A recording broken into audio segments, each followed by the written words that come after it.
I would say there's a gap between travel ball and high school ball and college, no matter what level, D3, D1, D2. It just depends on how big that gap is. Like, how high level ball did you come from and how high level ball are you going to? But there is a gap. And it is kind of also finding those players that you recruit and you look at and go, that kid is going to be fine. They're already near the end of that gap, or this player can develop into that gap. Whether you live northeast, west, or south, the best fast pitch info comes from the coach's mouth.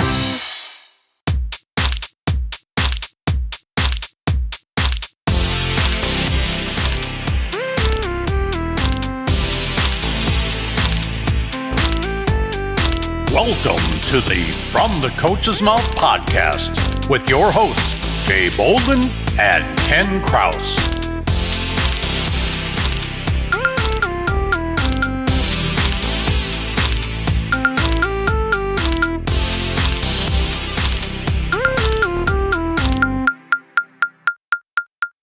Hello, everyone, and welcome once again to the From the Coach's Mouth podcast. This is Ken Kraus, and with me, as always, is my good friend and super coach, Jay Bolden. Jay, how are we doing today? Good, Ken. How are you today, man? Good morning to you. How you feeling? I know last time you sounded a little bit under the weather. Yeah, I'm getting better little by little. I think I'm a little less nasally today than I was the other day. So, it's one of those things that it's like every time I think I'm getting better, it's like Godfather 3. Every time I think I'm out, they pull me back in. They pull you back in. I was gonna ask you, how are some of your kids doing in high school ball so far? Having some good outings? Yeah, it's been exciting. Been fun to see, and especially the kids that you would say, okay, they had to work a little harder, to get to where they are, and to see them come out and have some really good outings. It's been very exciting. So I'm real happy with that. How about you? How are your kids doing? Yeah, I'm doing, really excited, especially for some of my kids that, didn't make varsity and are on JV. Getting some good innings is always huge for them. They're having some good outings at the JV level, which is good because I'd rather them get some innings. Have already had one of, hate to say it, but some coaches already messing with some of my kids and their mechanics and this and that. And I'm just like, here we go already. So the blood pressure goes up a little bit. And it's like, how are we trying to unravel this kid that's been with me since she's 10, just because she doesn't pitch the way you feel she should pitch?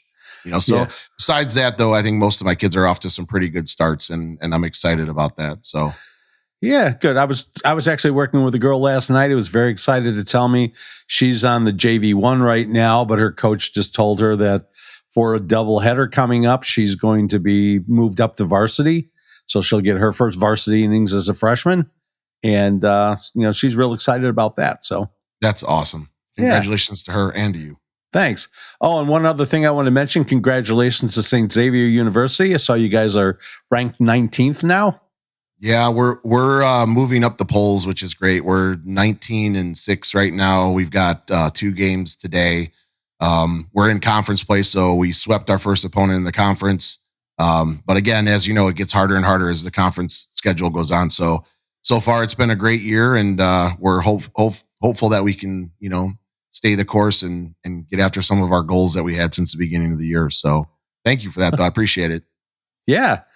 Well, and speaking of coaches who are having great years, let's talk a little bit about our guest today. He has a habit of making a huge and immediate impact wherever he goes. Starting out as a travel coach, he built the Cincy Doom Gold 18U and Heath Crush teams into powerhouses in the Midwest. He then went on to coach at Heath City High School and Walsh University in Ohio before serving as an assistant coach at Presbyterian College and Kent State University. As interim head coach at the University of Toledo during the 2013-2014 season, he guided the Rockets to their best record in 8 seasons while ending long winless droughts against conference rivals Central Michigan and Ball State universities. These successes led him to his current position as head coach at Hillsdale College, a Division II school in Hillsdale, Michigan, where on February 3rd of this year, which is 2025 if you're listening in the future, he became the winningest softball coach in this school's history by earning his 161st win in just 7 years. During that time, he has won conference championships, earned bids to the NCAA tournament, and produced multiple All-Americans among his other accomplishments. In addition to his collegiate coaching career, our guest spent 6 years as a hitting coach at U.S. Olympic gold medal winner Crystal Bustos' Got Bustos softball camps, as well as working as a clinician on his own. If it seems like he has a soft spot in his heart for the umpires, it could be because he himself has served as an official at both the high school and college levels as well. Not surprising for a man who started his working life as a police officer. And his coaching tree includes one particularly important member, his daughter Kylie, who is an assistant softball coach at Kent State. Ladies and gentlemen, please welcome Kyle Gross to the From the Coach's Mouth podcast. Thank you, guys. It's a blessing to be on here. Awesome, Kyle. Well, again, thank you so much for joining Ken and I today to talk a little yellow ball. We appreciate that. As we get into some things here, just let's start with some easy questions for you here. So far, how's your season going, man? How you guys doing up there? We're doing pretty good. We there's always a couple games, I think, in the beginning of the season that you feel you could have won. Maybe have a couple more wins under your belt. But the team really kind of hit their stride down in Florida on our spring break, going 8-2 over 10 games there and really got us above 500. And then we played the top half of our conference so far, and we're 500 there. And really looking forward to it's going to be an exciting kind of finish to this year. Any highlights so far that are just like, yeah, that's a moment that kind of, turned the season around for us a little bit, or was just something that you're like, man, that just, you go back and relive that a little bit? Any of those moments or highlights so far? Oh, we opened in Hawaii. That alone, we played 8 games in Hawaii. Awesome. And what an experience for myself, my players. We just had a good time there, and won some regional contests there, which kind of puts us ahead in the region. And it was a phenomenal experience, something I'd wanted to do with a team for a while, and getting the opportunity to do that this year, that was huge. The becoming the Winningest coach, that's a great accolade, but I just put that on my players, former and present, that's all for them. I get maybe the recognition, but without them, that couldn't be there. And when that happened, I reached out and some of my players reached out to me, and I got to talk to them, and we just rehashed old times and talked about old songs and just kind of lived that moment. And it was fun to have present and past players. We had a phone call in the van on the way home from the game, and it was just kind of fun. The Hawaii thing, Kyle, is that something that happens? Is that a yearly thing that you get to go to Hawaii, or is it every other year? So where will you go next year? I mean, you may not know, but where will you go next year to kick off your season? Because I think some go to Hawaii one time and then they go somewhere else the next time. How does that work out? How did you get to go to Hawaii? Well, originally 4 years ago or so, I wanted to take an international trip, and then COVID kind of hit, and that put plans on hold. And this was kind of still not really, I guess, ready to do an international trip. And Hawaii's closest thing, still staying in America. So that, and then next year we plan on, I'll have 5 kids on the roster from Texas, and we hope to open there. So we try to open our season somewhere, obviously south or warm enough to get in those opening games in, and being that we have a large selection of kids from Texas, hoping to get down there. In a lot of ways, that's kind of like going to another country. Yes, it was. I mean, the cultural experience that they provided for us. No, I mean going to Texas. That's like being in another country. That could be, yes. So when you were talking to those players, I mean, it must have been kind of a fun perspective too for them to say, when we were just worried about going in there and winning games, you had no idea that this was going to turn into something historic. Yes. I tell you, the belief that the players had every year here of where they can be, what they can do. I think it's part of our success. Belief is a big thing in our program. You got to believe. And they really set the bar for that. And so nothing was impossible for them. But yeah, we didn't think this far ahead. There was a time we got to go to a dinner with the 91, 90, 92 team, or 89 to 91 that got introduced into Hillsdale's Hall of Fame. And I just got to be there because I have to be the current head coach. But to listen to those teams' perspectives, and they had no idea when they were playing that they were going to be a Hall of Fame team. And I remember one of my seniors asked me after that, said, "Coach, do you think we'll ever be a Hall of Fame team?" And I said, "I don't know, but just keep doing what we're doing." Well, it looks like whatever it was, it's working. So give us a little bit of a background, Kyle, onto like how you got into fast pitch softball. Like, when did it start? I mean, how did you start out? Did you start out, playing baseball? Did you play any men's fast pitch, or did you just get into the coaching realm? Give us a little background on how this all started for you, both as, your love for fast pitch, and then what then you decided, hey, you know what, this coaching thing, I'm pretty good at it. Let me continue this career. Yeah, I started off playing baseball. I played baseball in high school and then played at Otterbein University. I only made the JV team at Otterbein. I played 1 year there before my daughter was born. And so I didn't complete my college career.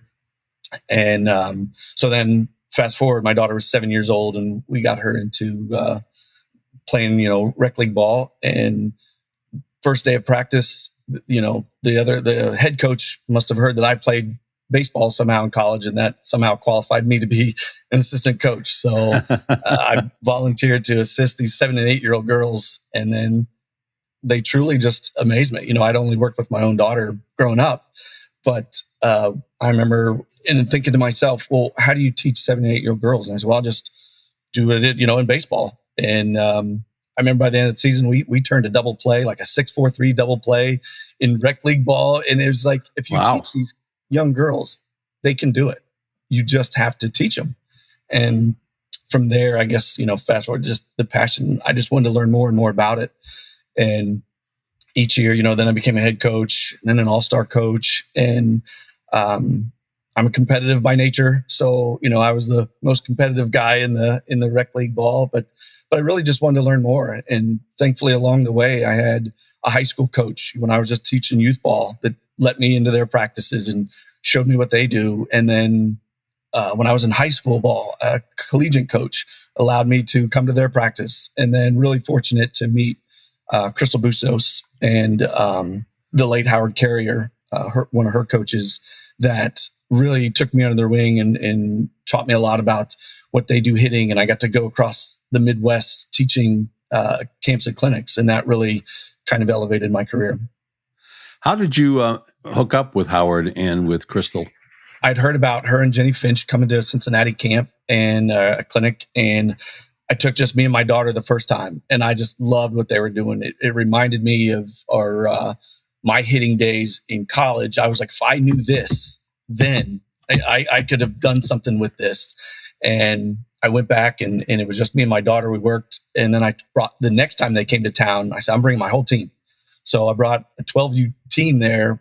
And of course, kind of that, I brought my whole team. That kind of got their attention. And I got speaking time with Howard Carrier, who was the kind of somewhat of mastermind behind all this. And they just kind of let me in. And I said, I want to help at these clinics. I volunteer, I want to learn this. And so he brought me and my daughter to his house and just had a all day session of this. And then Crystal asked me to come volunteer at camp. And that kind of started it. And she's just an amazing person, amazing teacher. She's down, I think, coaching now at Texas A&M Kingsville. And I'm happy for her that she's been able to continue her coaching career. Everybody knew her back in the day. And I don't know if these kids, they still know Jenny Finch, but Bustos is one heck of a person and player.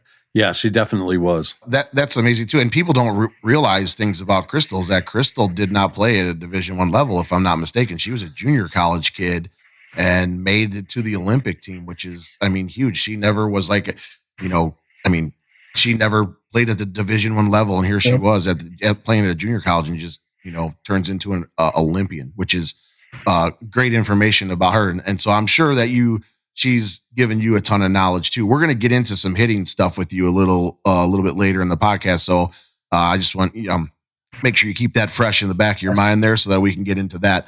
I do want to talk a little bit about your coaching journey. So what was the first coaching journey for you? I know we talked, you did do some travel ball. So after the travel ball scene for you, what was the next step? How did this next coaching step happen for you? The first job was I was junior high coach at the local high school, and then I became the high school coach there. And so I was doing travel ball and high school coaching at the same time. And then it wasn't long into that I realized that's what I wanted to do for a living. I'd been a police officer for a long time, and the law enforcement world was changing. And they always say if you can find something you're passionate about and get paid for it, you never work a day in your life. And that's what I wanted to do. So I kind of set my mind of wanting to do that and started working towards that. I thought it was going to be kind of that volunteer process. The head coach at Denison University had already kind of told me, yeah, you could come and get NCAA experience by helping me out here doing those kind of things. And that was kind of set to do when my daughter finished high school. But I got the chance because I had kind of let the world know that I was looking for it. I got an offer to apply at Toledo as an assistant position. A friend of mine called me up and said, hey, what would it take for you to leave right now and go be an assistant in college? And I was like, stop messing with me. And he's like, no, seriously, just throw out a number. And so anyway, long story short, my first, collegiate coaching job was at Toledo. Now, were you still working as a police officer at that time, or had you left the force and gone into this full time? I left the police force. I retired early from law enforcement to take the position at Toledo. Yeah, where'd you go from there then? So you worked at Toledo a little bit, and then I went from Toledo, and we had that tremendous season, but it was just kind of on an interim basis. Shortly after I got there, the head coach was released, and then then I went from high school head coach to Division I head coach in like 4 months. Wow. Yeah, it was pretty amazing, but it wasn't meant to be, I guess, sustainable. And so I went from there. I was assistant coach at Walsh, and that was a great job. There was great administration, great head coach to work for. I was assistant coach there. And then, but I wanted to be back, in Division I. At the time, I thought that's where I wanted to be. And they had a turnover at Kent State the next year, and Eric Oakley was just the new announced head coach there, and he needed an assistant. And I'd known him from, clinics and camps and things, and he hired me as an assistant. So I left Walsh to go to there. Again, that was kind of on an interim basis, but I just, early on in my career, I kept thinking, if I do a really good job at these places, I'm going to get that contract. And it wasn't meant to be there either, I guess. I had a phenomenal season though. We won the championship that year. Kent State is a great program, and Eric Oakley was great to work under.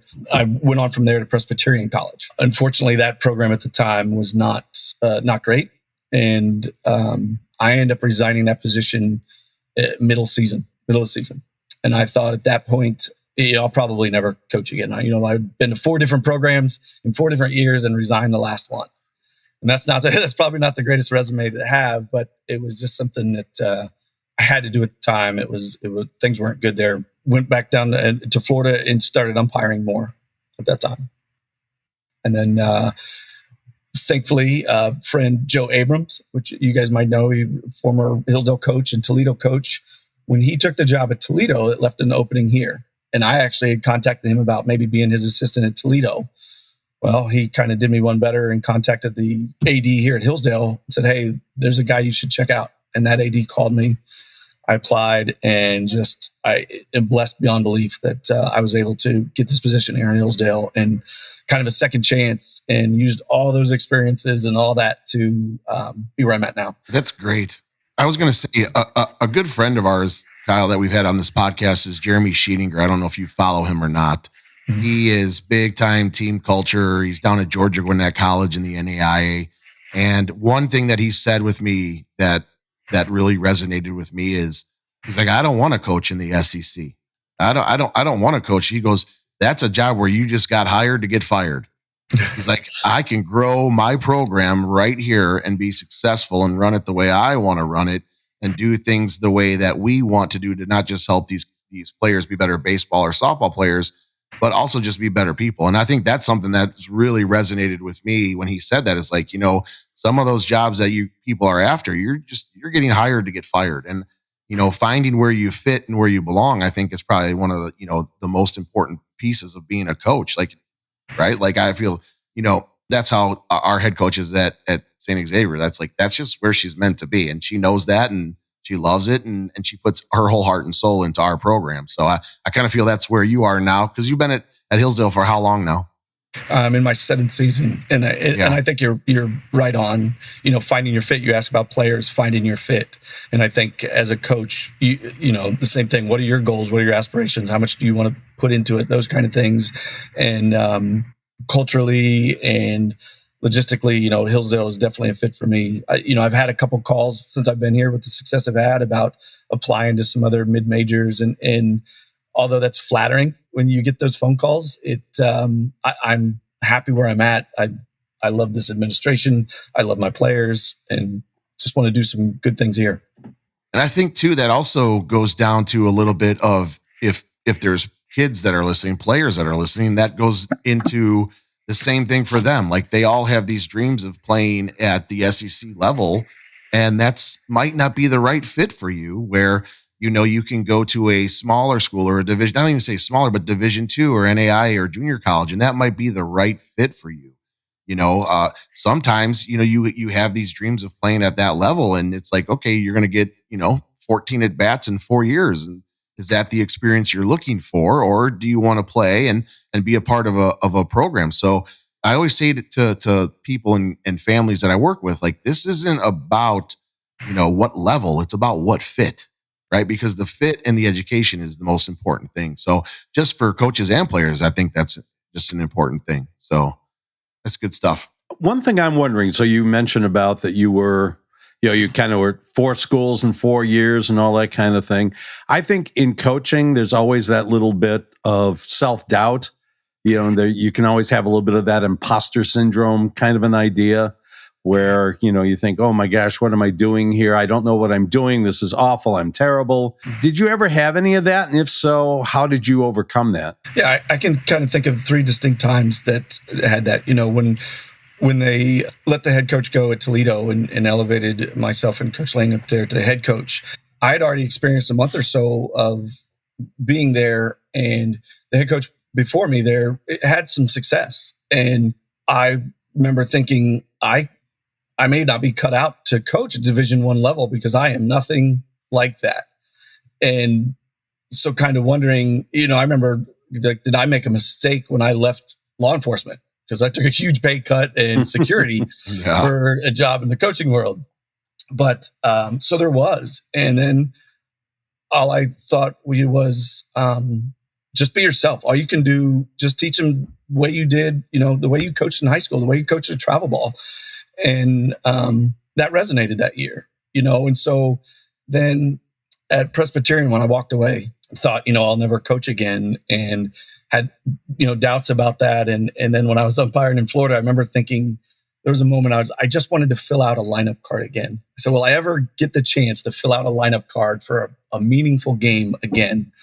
And I did. I started thinking about, well, how can I get my feet back into it? Maybe I'll go back. I liked coaching high school. Maybe I'll keep, working the way I'm working and go to high school. And, thankfully I got another chance. And then the third time I got hired to be a head coach for the summer in the Florida Gulf Coast League, which is an awesome league. And I go down there and I have players from Florida, Clemson, Florida State. I have probably 5 or 6 players from Power Fives. And I'm like, they're not even going to know what Hillsdale is. This Division II coach is coming in, and what could I even offer them? They're being coached by Rittman and Alameda and Tim Walton. Mm-hmm. And so I get down there, and I remember kind of the first practice, and I was very nervous about how to treat these players. And again, just kind of facing that, and then just be me.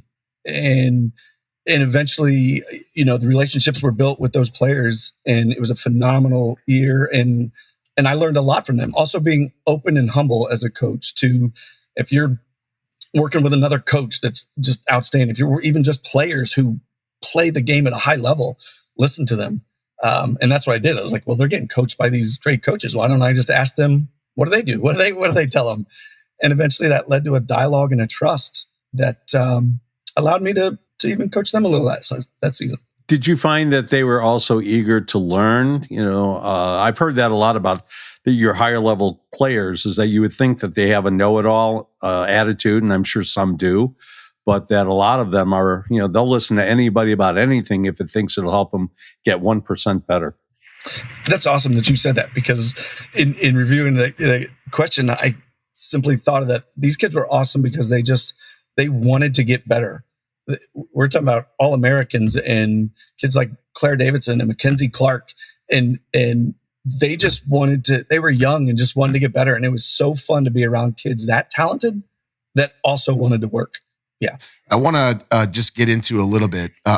I'm guessing that at most of the clinics with Crystal, you were predominantly focused on hitting, or was there another part that you were doing? Was she doing defense there too, or throwing, or any of that stuff, or was it just primarily hitting?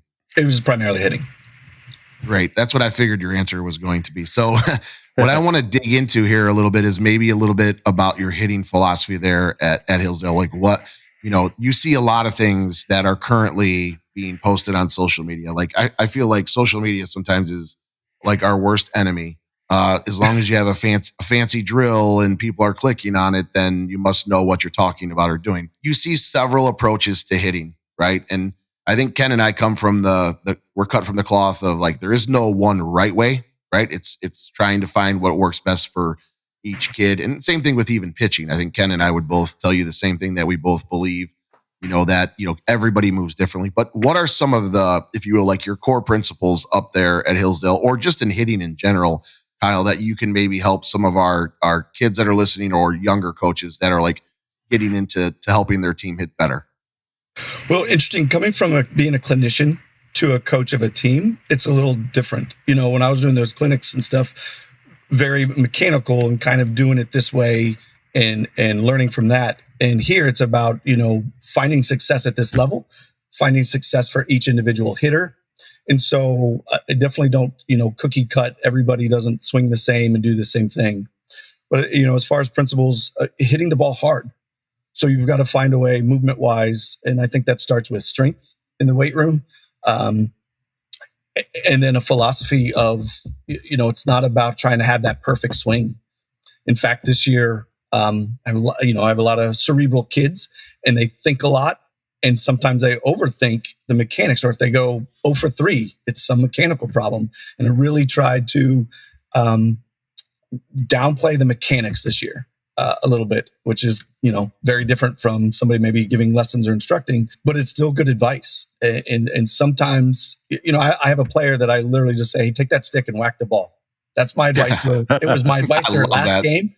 And she had a 2-out RBI when she was 0 for 3 with a couple strikeouts prior to that, because she was overthinking. And, but that's an individual thing. But I really think, without specific mechanics, unless we want to talk about that, just, find a way to put your swing on the pitch.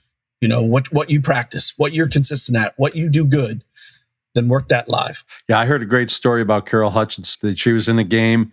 It was a real tight game. She needed somebody to get a hit.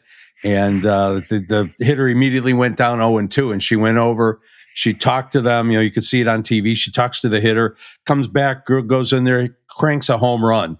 And everybody's talking about, Carol, the brilliant tactician here, all their strategy and everything. And so they asked her afterwards, they said, so what did you say to so-and-so when you went up to talk to her? And she said, I just told her to hit the effing ball.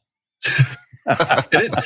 Sometimes that is the best advice you can give a player, because you can tell, when they're overthinking. And that's the part about, like I said, when you coach a team and your individual hitters, how they think, how they do when they're successful, versus, giving lessons or at a camp or a clinic where you're just trying to help this kid through mechanics and things like that. Yeah. Sometimes you're just trying to tell them which end of the bat to hold. Yes. That's a true statement. But yeah, I think, anytime you're looking at that, hitting is such an individual thing, and there's so many elements that go into it. We were talking to Rob Cruz the other day, and he was talking about the visual aspects and the mental aspects and the emotional aspects, and how all of those things play into that. It isn't just the mechanical stuff. So I guess that's what I'm sure drives you nuts, drives me nuts when I see it. I'm at a game and there's, people that are yelling out all these mechanical instructions to some poor 10-year-old who's, half scared of getting hit by the ball. And it's just like, this is not the time to be trying to make these mechanical corrections. Just give the kid some confidence and let her try to do something, because the ball doesn't care how it's hit, right? Yep, I agree.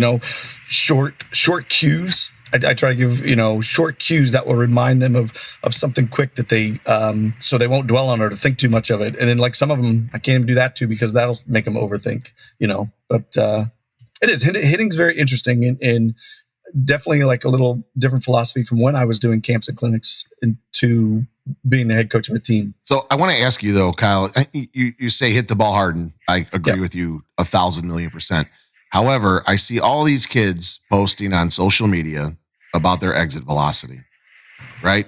So, in your opinion, like how important is exit velocity? I know that there's an importance to it, but I mean, you still got to hit the ball no matter how hard you swing, right? So like, what's your philosophy on these kids posting their, my exit velocity now is 80, right? And like how important is that for you when you're out recruiting a kid? Are you going, oh boy, you're sitting there and with your gun, radar gun, trying to get her exit velocity off the bat? Or are you just like, hey, this kid sees the ball, hits the ball, rakes the ball, like, well, I don't really care what her exit velocity is because she's making great contact. So again, my point is like, where is that in your kind of like importance? Like, oh, she's got a exit velocity of 80. We got to go look at her. Yeah, I think contact. You mentioned that contact is important, and of course, if I have two hitters that make about the same amount of contact, have same hand-eye coordination, the exit velocity can be important. In my book, as far as just seeing it off of a tee, things like that. Okay, that shows me that kid has strength, but I've still got to see that kid hit live. You can have a big swing or whatever, but if you miss 60% of the time, then that doesn't help us either. I always say, my players could repeat this: pop-ups and strikeouts kill inning. Kyle, can you say that one more time, but a little slower so that everybody can hear that? I think can you please say that one more time for me slowly so that the hitters and the parents who are listening to this can hear that again. Please say that one more time.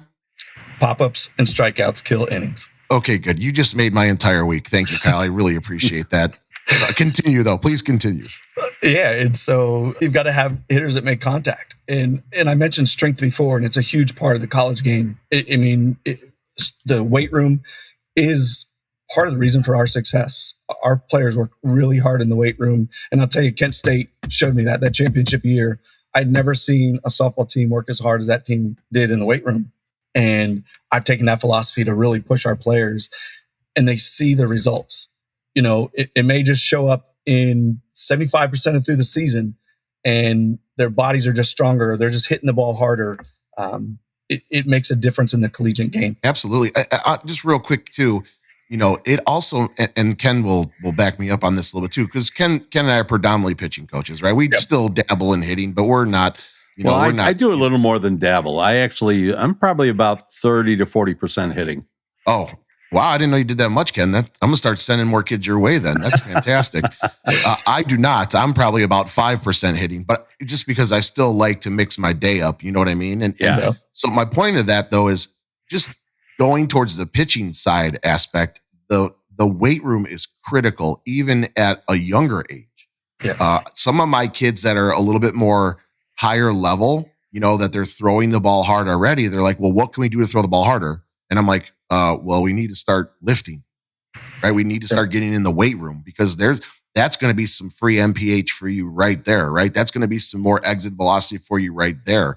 It's not always about a mechanical thing. It's time to make the body work. And so even on the pitching side, I've had some kids that have started going and getting some, I got a guy that I send them to that works on, and it's not always about bulking. Nope. It's about mobility, and it's about, using the right muscles and fascia and stuff like that I send my kids to, and just great results. So again, we got to make sure these kids are getting in the weight room, even if they're a little bit older, even on the pitching side. So, and is that what you're seeing there? Like a kid that comes in that may have a lower exit velocity, when she's in the weight room, all of a sudden that exit velocity is starting to increase. Is that something you're seeing there at Hillsdale? Yeah, and I tell a lot of my players, our exit meetings at the end of the year, and they're saying, "Well, what can I do to improve? What do I need to work on?"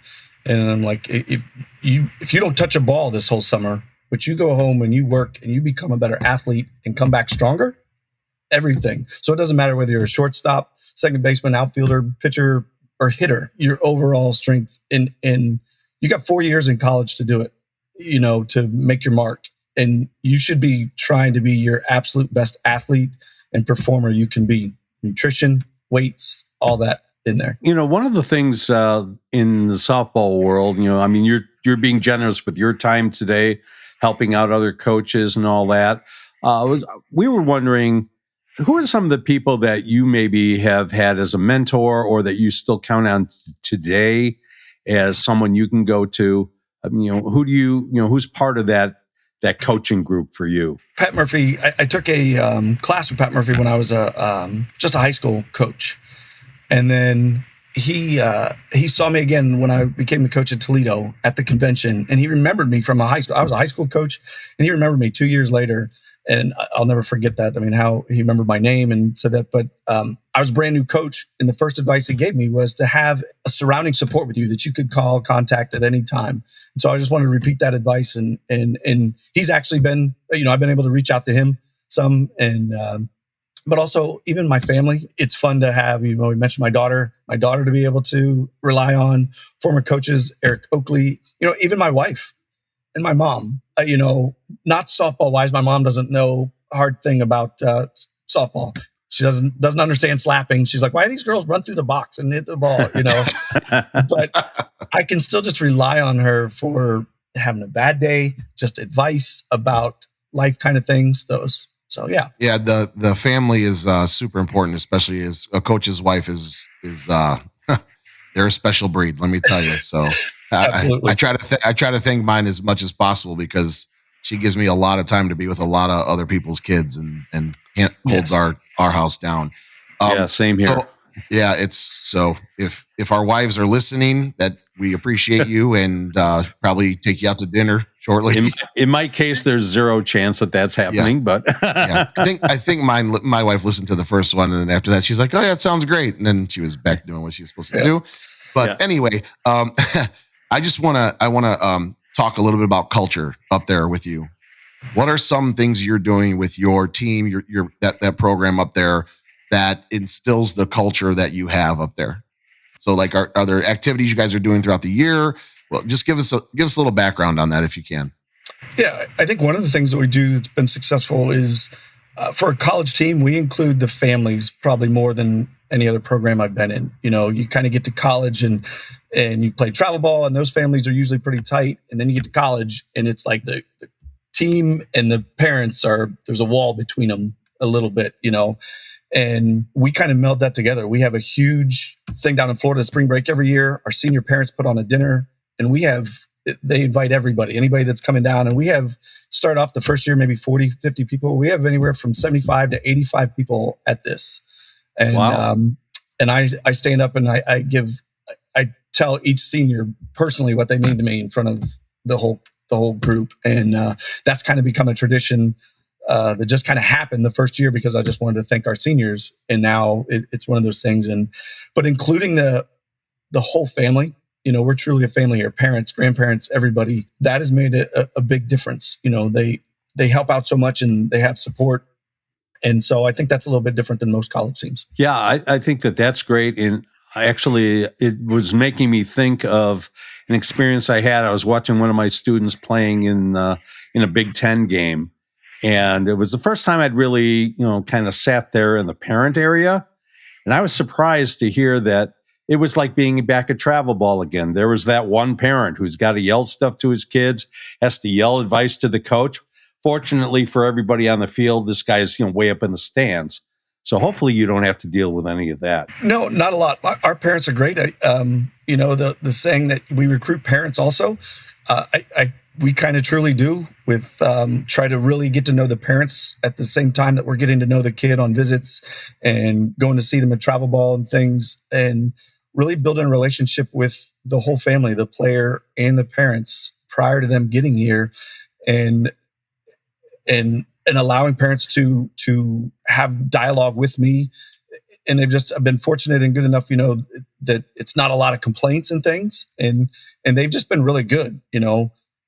It does open the door as a collegiate coach to that, and you have, the crazy parents out there, but I would have just thought that, at that level that it would have been over with, but yeah, that if you recruit the right ones and you manage things correctly, that even those small differences can be worked out, and we're one family. And I guess so those interweb memes that we see are true, that they're not just recruiting your talent, they're recruiting your personality and your family and everything else. Yes. I also want to talk a little bit about where you're at up there, Hillsdale. It's very high academic school. Is that correct? Like it's known for its academics, correct? Yeah, that's what it was referred to when I first got hired here as the Harvard of D2. The Harvard of D2. Nice. Fantastic. So if you don't mind, how does that, knowing the high academic standards that you have to get into that school, like how does that influence the players that you're out looking at and recruiting, especially for Division II? Yeah, it's both good and bad. Some people say, man, how do you do that? How do you find players? And so it shrinks the pool down of possible players to recruit. But then when somebody is in that pool that is, has the talent and that we like, it does usually work out. But it's not like I can't just go to the park and see that one kid and go, oh man, that kid's awesome, and let's go after her. Because the academic piece has to fit. It wouldn't even be fair to the player to bring somebody in here that would struggle mightily academically, even if they're killing it on the field. When I first got here, the team was filled with really, really, really smart kids, and they played a high level of ball. But their focus was academics, and softball, even though they were very good at it, was still just kind of secondary. And me, especially just coming from Division I level, I wanted softball, eat, breathe, sleep, softball. and I thought, well, I need to recruit the type of player that is softball focused, but can pass here. And I soon realized that doesn't necessarily work either, because then they're just hyper focused on softball, and academics become a very big stress in their life. And then, so I really have got to find kids that both want to challenge academically and want to be challenged and give everything they got softball wise. And that I give that speech to just about every kid that I talk to in recruiting, and the kids that are like, yeah, that's me. I like that. And I know at times it's like, yeah, I could play here. I'd like to come here, but I don't want that academic. Like I want to go be a communications major and play softball. And I respect the kids that know that that's what they want, because it would be harder here for them. It's funny when you're talking about that. It just reminds me when I was still coaching teams in the travel ball level. We're looking at the high school districts, honor roll type kids and all that. And it was like, I'd say 90% of our team were up in that group. And I just looked at my assistant coach and I said, there's our problem. We got to start recruiting bigger, dumber kids. We got all these smart little ones. It is. It's fun coaching kids like that, though. They're very self-motivated. Academically, we don't have to worry about them here. They're hard enough on themselves. I've never done a classroom check to see if kids are in class. Never had to do that once. And I'm just more encouraging with their academics versus, hey, you got to do better. If they get a B, they're already hard on themselves, so I just play the encouraging role and the transition role for freshmen. That's probably the tough part when they come in. I want to talk a little bit about, if you don't mind, like what are some of your program goals this year, both as a team, right, athletically and academically. You do there. I'm sure you guys do have set academic goals for your team with GPAs and stuff. Is that correct? Yeah. Well, academically, like I said, that's a part that kind of a blessing at this school. I don't have to worry about it a lot. There are definitely some cases where kids fall behind because of the challenge, usually younger in their career, and so my goal for them is that we talk about like figuring it out, that they can do it without the amount of stress. Kids these days are under so much stress.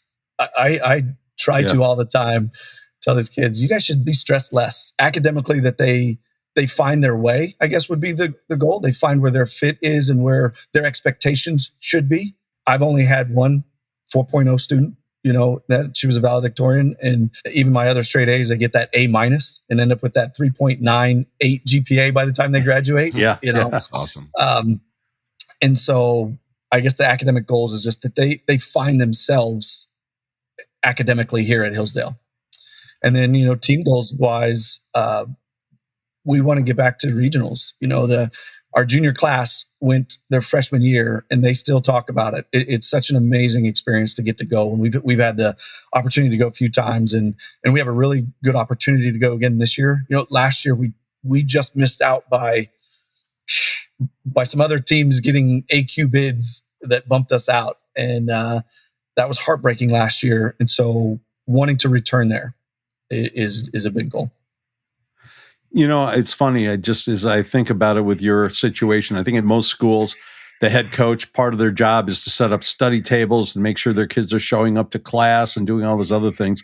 In your case, it's probably, hey, you know what? You need to take a study break now and then. You're telling your kids to go the other way, get away from the books for a little bit. Yeah, absolutely. We do study logs in the fall, or sleep logs, so that, because some of these kids will literally stay up till 4 o'clock in the morning. Like that's not healthy, and it's really not helping you academically. So, there's sometimes we have to actually go the reverse and watch how much they study. So I have a question here for you, Kyle, and this is going to focus on you first, and then it's going to focus on players second. So this one is, so you went from a travel ball coach, right, and high school coach, to a Division I coach. So for you, what was the biggest adjustment you had to make going from the travel ball level and high school level to college? And then the second part of that question is, where is the gap that you see from kids coming in who are seniors and on travel ball 18U, making that transition to being a college player? What are some of the transitions areas that they're lacking as well? So start with you and then go to the players, if you don't mind.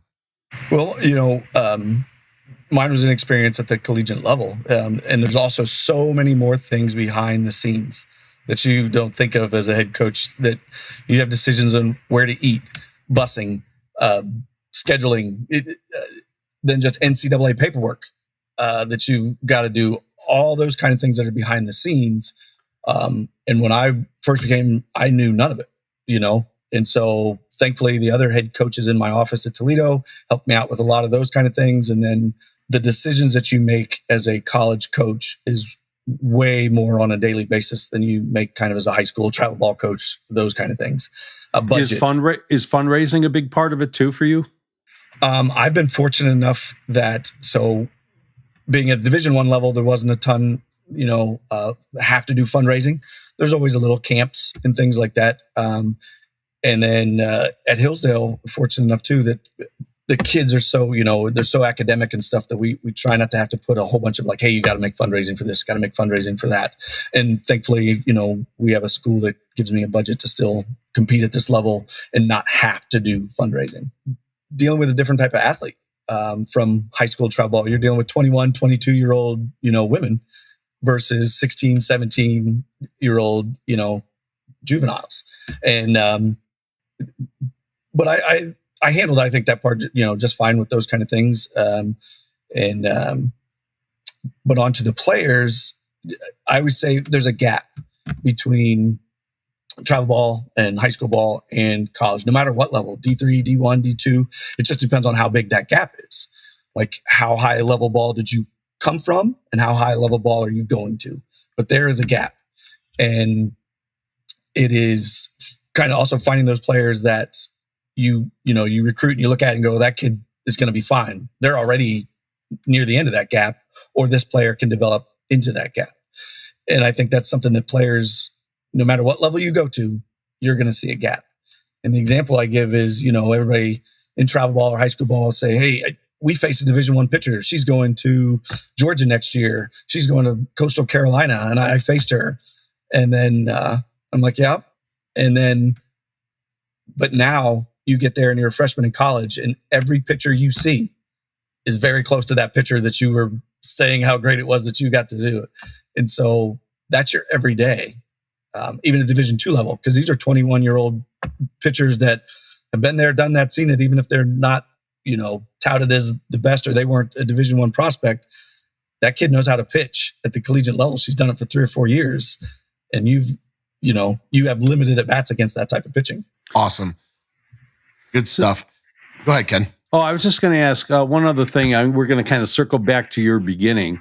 So, your time in law enforcement, was there anything there that kind of helped you as a college coach? Things that you picked up along the way. Maybe it's even just some of the people skills or diffusing situations or things like that. But anything that came from that background that you say, yeah, that really helped me and maybe gave me an advantage over some of the others that went straight from, say, playing into coaching.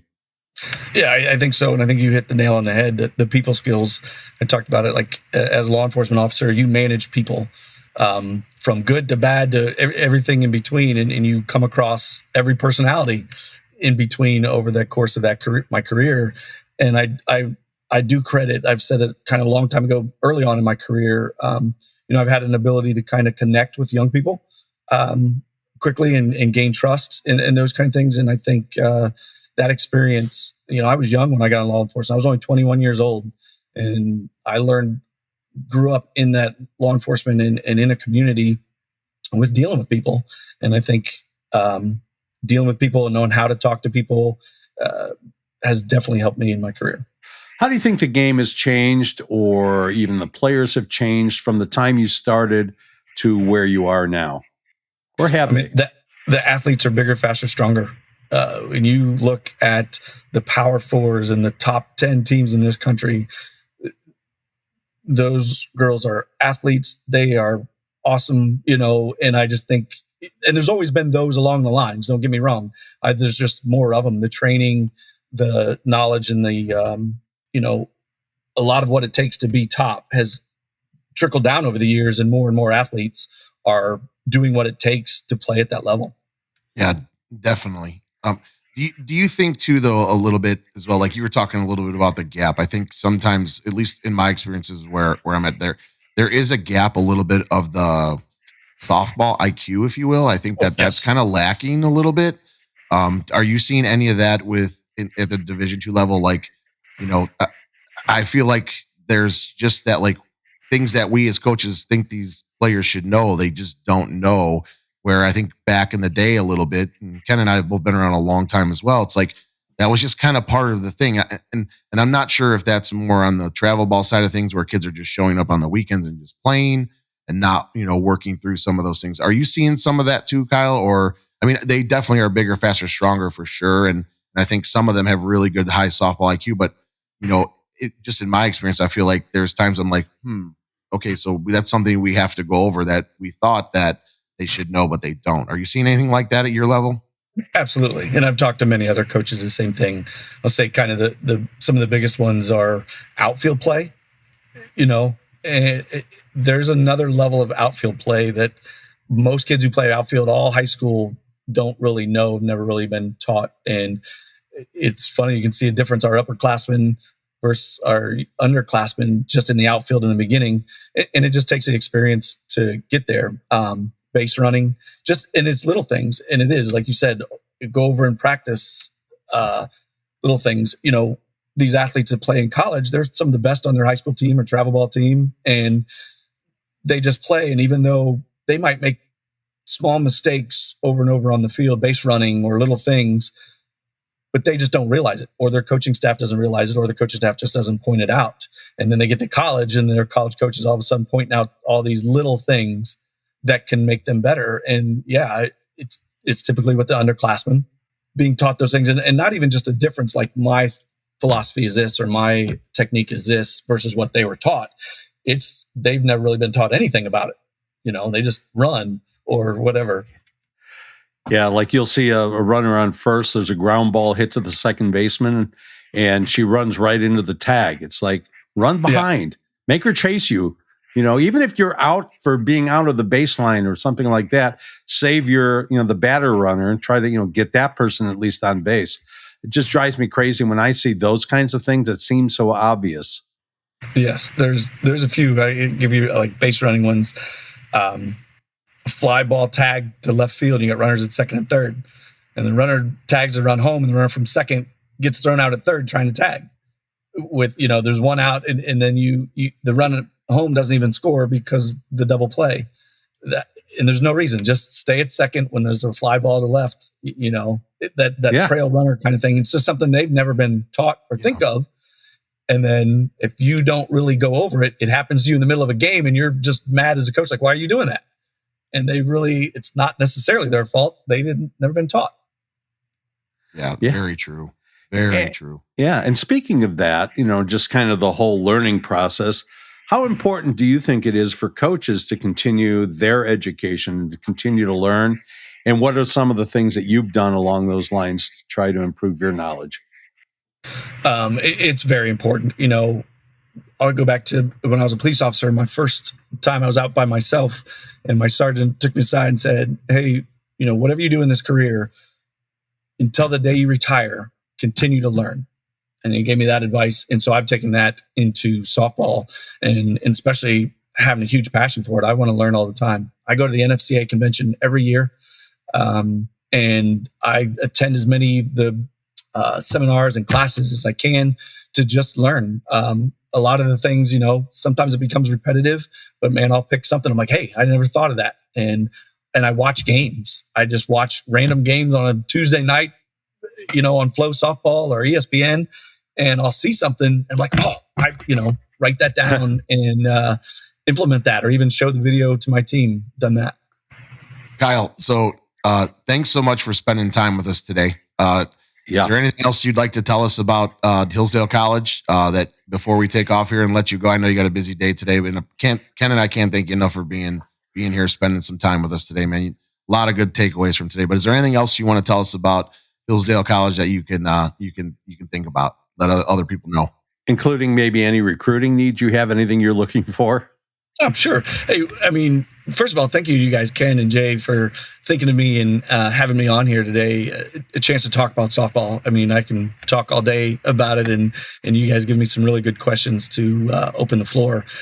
But yeah, in 2026, we'll still open. We need a pitcher, and middle infield is our biggest need in 2026. My middles are going to be gone by that season, and really need someone to step in. We've had great middles just kind of rolled on, and we're looking for the next biggest one. Thanks again for having me on here, guys. This has been great.